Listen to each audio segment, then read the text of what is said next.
The Blackwood Hotel stands like a wound in the landscape, its Victorian facade hiding secrets that refuse to burn away. They say time heals all wounds, but some scars harbor embers that never truly die. When my family inherited this place, we saw only opportunity in its weathered bones and forgotten spaces. We didn't understand that buildings remember, that fire leaves ghosts, that some hungers never cease. I first noticed it 3 nights after we reopened. Just a small thing. The kitchen knives, which I had carefully arranged in descending order before closing, were reversed by morning. My wife suggested our new night manager must have used them, though when questioned, he denied entering the kitchen at all. I chose to believe him, a mistake that would cost me dearly in the coming weeks. The hotel portion was doing surprisingly well for an establishment with such a troubled history. Most guests were just passing through, grateful for clean rooms and hot meals. Few knew about the fires, one in '67 that claimed the original restaurant, another in '88 that gutted the rebuilt kitchen. We didn't volunteer this information, of course. Business is business. By the second week, my unease had grown. Cooking utensils wouldn't stay put. I'd place a ladle on the countertop, only to find it hanging from its hook minutes later. The walk-in freezer door would swing open, despite being firmly latched. At first, I blamed drafts or faulty hinges, making mental notes to have them fixed. The building was old after all. Quirks were to be expected. Then came the complaints about smoke. Room 212 called down first, insisting their room smelled like a campfire though no smoke was visible. The next night it was 214, then 217. All rooms in the same hallway, all reporting the same phantom smoke. My skin prickled when I investigated, finding nothing but a bone-deep chill in that corridor that shouldn't have been possible with our heating system running full blast. My wife urged me to ignore it. We'd sunk everything into this place. Our life savings, a second mortgage on our home, even loans from her parents we couldn't afford to repay if this venture failed. We couldn't afford to be spooked by a few oddities. So I pushed down my growing anxiety, ignored the way my heart hammered whenever I entered the kitchen alone, pretended not to notice how the lights in the basement flickered whenever I mentioned renovating the space where the original ovens once stood. It was Elena, our longest-serving waitress, who shattered my fragile denial. She burst into my office, face ashen, hands trembling so violently she could barely point toward the kitchen. Her words came in panicked gasps as she described a figure she'd glimpsed by the pantry. A man with charred skin that flaked away like ash, his eyes burning with impossible light, his mouth stretched in a blackened grin. Before vanishing, he had reached toward her with scorched fingers, leaving sooty smudges on the stainless steel counter that I later found myself staring at, stomach churning. I should have closed then. Should have called in someone. Priests, paranormal investigators, anyone. Instead, I convinced myself it was stress, fatigue, the power of suggestion. We'd all heard the stories by now. How the original owner had died in the first fire, his body found embracing the industrial oven as though he'd tried to save it rather than himself. That night, working late after everyone had gone, my denial crumbled completely. The temperature plummeted without warning. My breath clouded before me as sweat simultaneously beaded on my forehead. Every hair on my body stood on end. The air grew thick, acrid, not quite smoke, but the memory of it, like breathing through charcoal. A pot crashed in the kitchen. My legs carried me toward the sound against my will, my heart pounding so hard I felt lightheaded. The kitchen stood empty, still. Only the pot on the floor suggested anything amiss. As I bent to retrieve it, a whisper scraped against my ear. so close I could feel hot breath on my skin. Feed me. I spun, finding nothing but empty air. The lights above me flickered, dimmed. In their half-light, shadows seemed to move of their own accord, stretching toward me like grasping hands. My throat constricted. I tried to call out but produced only a strangled whimper. That's when I saw it. A dark figure standing by the door to the basement, its edges indistinct, wavering like heat over asphalt. Not quite solid, not quite smoke. Only its eyes were clear, burning orange coals in a face of cinders. It stepped toward me. My back hit the counter. Metal utensils clattered to the floor around me as my trembling body collided with a drying rack. The thing took another step. I could smell burning meat now, feel blistering heat radiating from it despite the freezing air. The basement door swung open behind the figure. Darkness yawned beyond, but not empty darkness. Darkness filled with movement, with hunger. The figure pointed toward it. Inside my head, that voice again. It needs to be fed. Understanding crashed over me like ice water. The fires hadn't been accidents.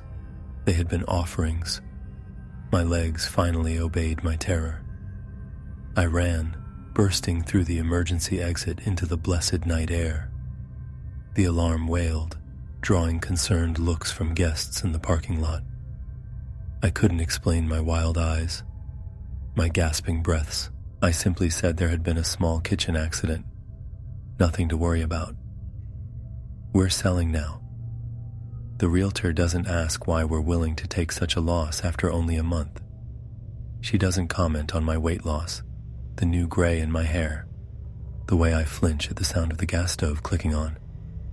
Sometimes I wake at night, sheets soaked with sweat, convinced I smell smoke.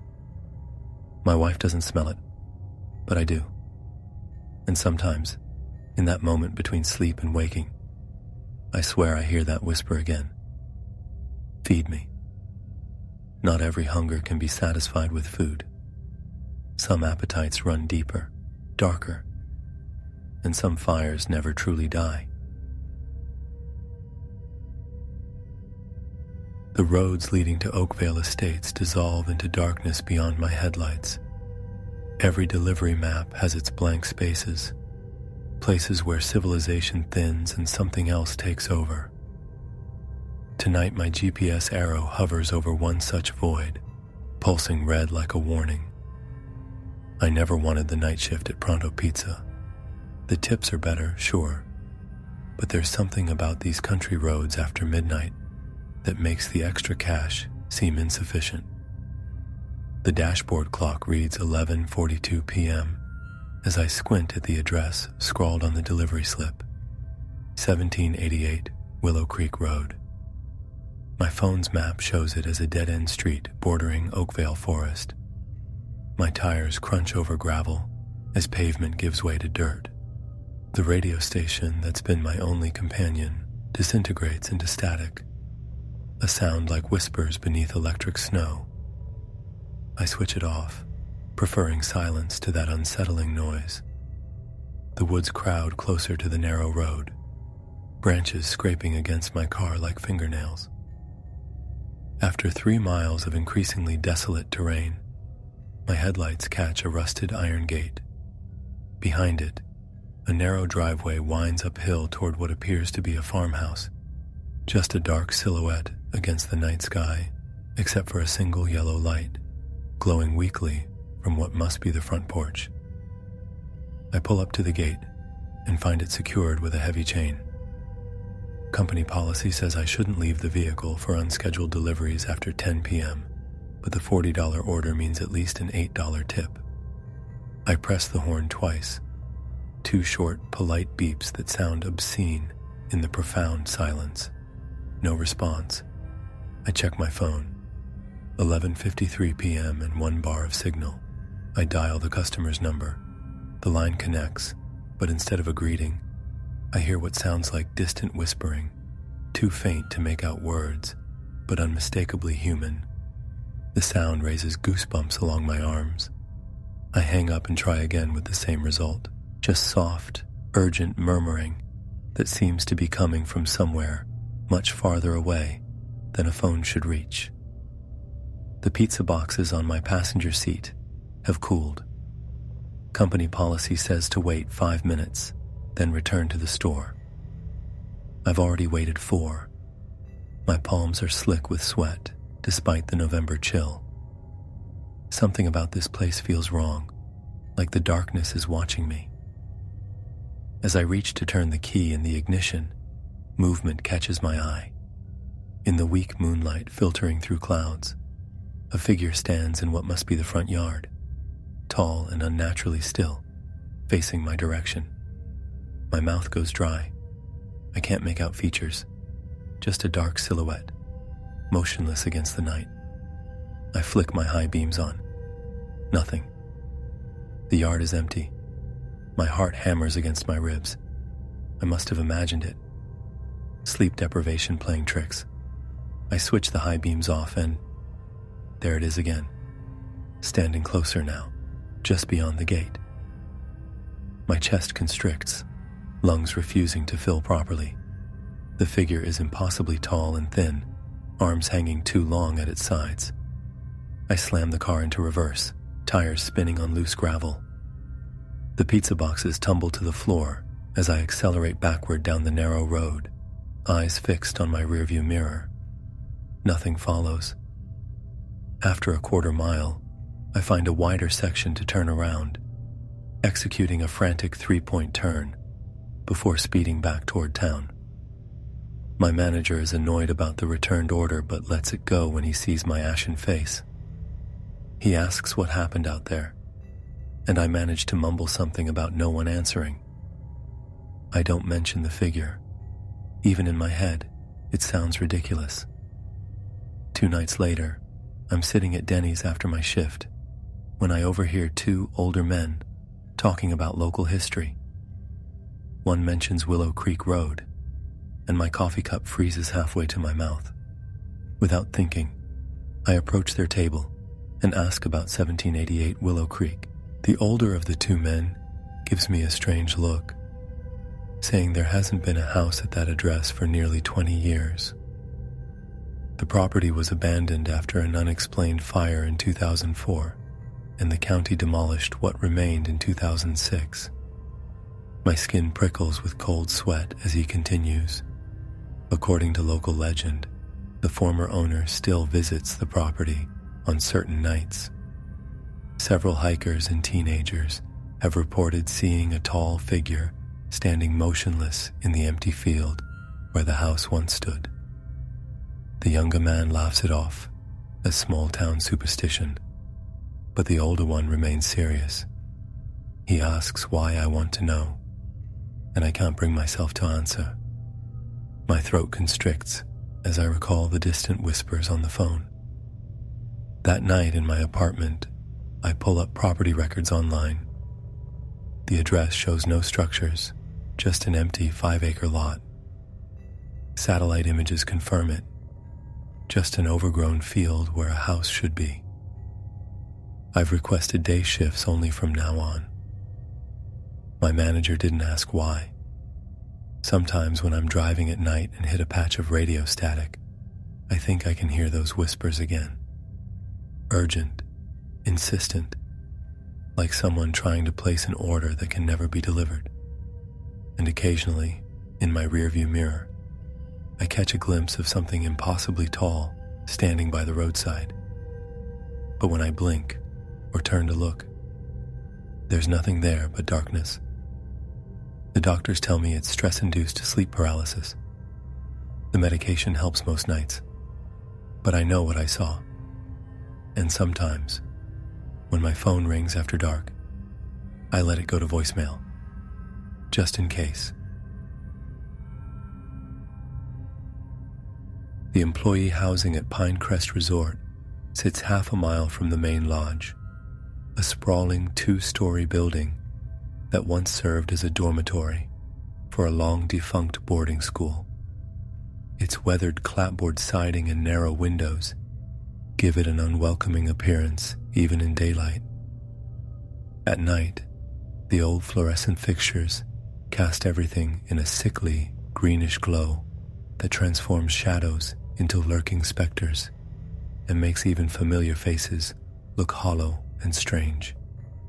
The building seems to collect darkness, storing it in corners and releasing it slowly throughout the night, along with sounds that have no discernible source.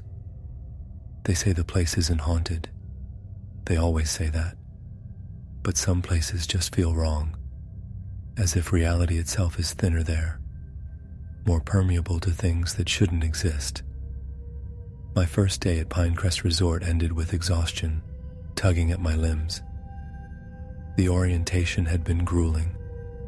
8 hours of customer service protocols, emergency procedures, and team-building exercises that left my face aching from forced smiles. When the shuttle dropped me at employee housing, all I wanted was to collapse into bed. The manager had assigned me to room 212, which I would share with a guy named Marcus from the maintenance department. 2 other employees, Elijah and Derek, occupied the room across the hall. The building seemed nearly empty. The resort was between seasons, with the winter staff mostly gone and summer staff still trickling in. I met my roommate and neighbors briefly that evening. Marcus was quiet, but welcoming enough, showing me around our cramped quarters with minimal conversation. Across the hall, Elijah and Derek seemed more sociable, inviting me for beers sometime soon. After brief introductions, I unpacked quickly and fell into a dreamless sleep. The first odd occurrence happened around 2 a.m. I woke to what sounded like multiple people walking down the hallway, their footsteps echoing on the old wooden floors, accompanied by hushed laughter. In my groggy state, I assumed it was other employees returning from a late night out. The footsteps stopped suddenly, followed by a silence so complete it felt almost oppressive. Curiosity pulled me from bed. Marcus was still asleep, his breathing deep and regular. I crept to our door and opened it slowly, wincing at the creaking hinges. The hallway stretched empty in both directions, illuminated only by the dim emergency lights. As I stood there, the skin on the back of my neck prickled. A sensation of being watched washed over me, the unmistakable feeling of eyes boring into my skin. At the far end of the corridor, a light fixture that I'd noticed was broken earlier suddenly flickered to life. For 3, maybe 4 seconds, it cast enough light to reveal a tall silhouette standing perfectly still. Then darkness returned, and the figure, if it had ever been there, was gone. My heart hammered against my ribs. Sweat beaded along my hairline despite the corridor's chill. I retreated into my room, securing the door with hands that wouldn't stop trembling. Sleep became an impossibility. At breakfast, I casually mentioned the strange occurrence to my roommate. Marcus's fork paused midway to his mouth, his expression shifting from indifference to something resembling concern. He admitted he had experienced similar events several times since starting at the resort 2 months ago. According to him, other employees had reported the same things: footsteps, laughter, and the figure beneath the mysteriously functioning light. Later that day, I raised the subject with Elijah and Derek. They exchanged glances before confirming they too had witnessed the phenomenon. Derek described hearing what sounded like whispered conversations in the hallway, though he could never make out the words. Elijah claimed the silhouette had once turned toward his door, revealing nothing but darkness where a face should have been. Management dismissed these accounts as pranks by seasonal staff or the effects of the old building settling. The explanation did little to ease my growing unease. My second night passed without incident, lulling me into a false sense of security. But on the third night, I woke to the same footsteps, this time slower, more deliberate. My mouth went dry, my tongue feeling swollen and foreign. Every muscle tensed as I heard the steps pause outside our door. The doorknob rattled, not forcefully, but with the quiet confidence of someone who expected to be admitted. My breath caught in my throat. Marcus slept on, oblivious. The rattling stopped, and the footsteps receded. Over the following weeks, the occurrences intensified. The footsteps grew louder, the laughter more distinct. Sometimes I would wake to find my belongings rearranged, or discover strange marks on the bathroom mirror that disappeared when directly observed. Sleep became fragmentary. My nerves frayed. I began to question my perception. Was I imagining things? Was there something in the building, old pipes, settling foundations, that could explain the sounds? Or was I falling victim to a collective delusion that had somehow infected the isolated employee community? Then came the night I followed the figure. After hearing the familiar footsteps and seeing the light flicker at the corridor's end, something in me snapped. Fueled by sleep deprivation and mounting frustration, I pursued the silhouette as it retreated around a corner. The temperature dropped noticeably as I gave chase, my breath fogging in the suddenly frigid air. I found myself in a section of the building I didn't recognize. A narrow service corridor that shouldn't have existed according to the floor plan. At its end stood a door with tarnished brass numbers. 312. Impossible, since the building had only 2 floors. As I approached, the silhouette came into focus. What I saw standing there defies rational explanation, but I understood in that moment why no one knew who the figure was.